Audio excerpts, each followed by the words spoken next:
What do you think we have to do to move forward? Well, number one thing is you can't comply your way out of tyranny. Like, You've learned that. I have learned this. My parents have been through communism for 45 years. They've endured communism for 45 years. They tried to comply with it, and it only got worse and worse and worse. It never got better. You can't comply your way out of tyranny, and this is what the message that I would like to send out there. If people don't remember anything from this interview, it's just this. You simply cannot comply your way out of tyranny. You are either brave, you stand up now while we still have some freedoms left, while we can go out on the street and not get shot and killed. You either stand up now or you're going to be a slave for the rest of your life. Or until when people pick up their courage and fight back like we did during the revolution.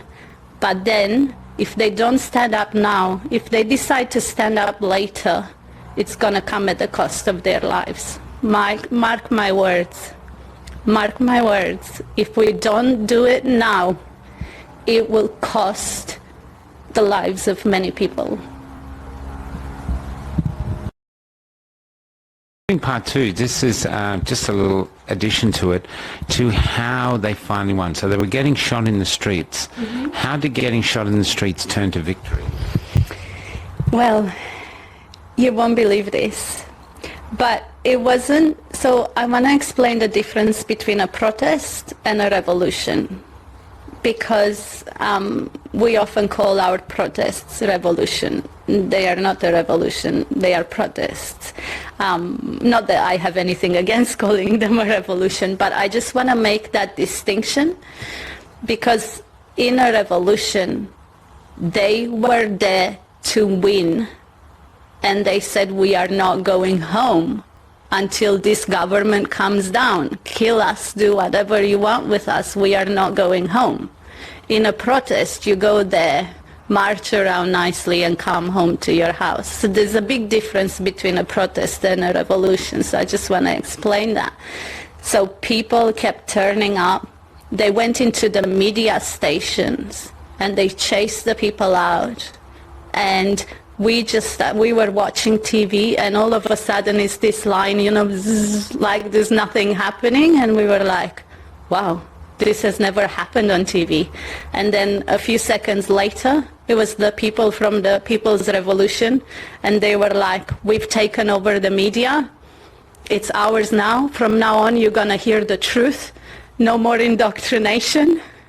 They would go into the police stations and or schools, all the government offices, and bring out all their crap and all their communist indoctrination books and whatever they had, and they would they made a big bonfire in the middle of the town and just burnt everything to the ground and chased them all out. And basically, but really, the way we won in the end is this, because the police and the army were ordered to shoot into the people.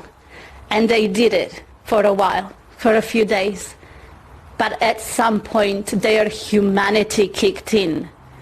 At some point, they realized that they are human beings and they cannot do this to their fellow person. They cannot do this to their, in the streets they said, it could be my mom, it could be my dad, it could be my brother or my friend, and I'm shooting into them because I'm ordered to do this by the corrupt dictatorship and the corrupt government. This is when people tell me governments are good. I'm like, you don't understand what governments have the capacity to do to people. You don't understand. The communists have killed 100 million people worldwide. In 100 years of communism, they have killed 100 million people. Do you know that more people were killed by governments worldwide than by anything else. The communists, 100 million.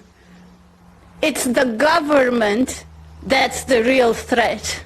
I'm not saying there isn't good governments. I'm not saying there aren't good politicians and good people.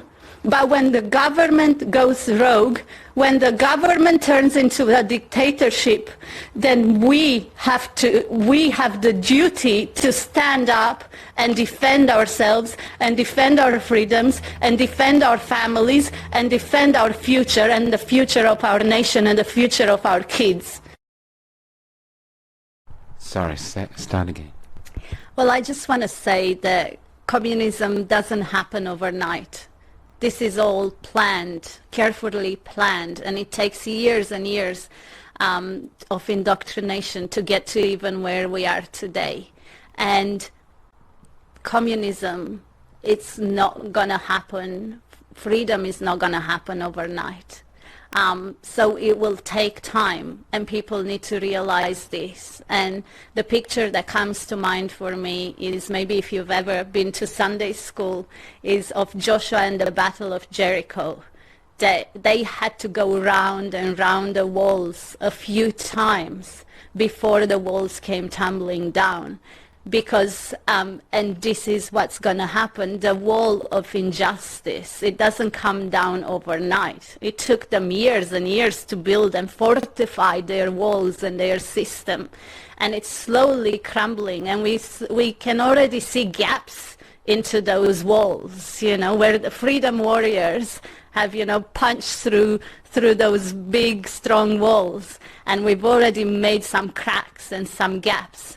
But it will take time, but we're going to keep circling this wall of injustice until it comes down, and it's going to come down, because I'm not letting it happen, not here, not now, not on my watch.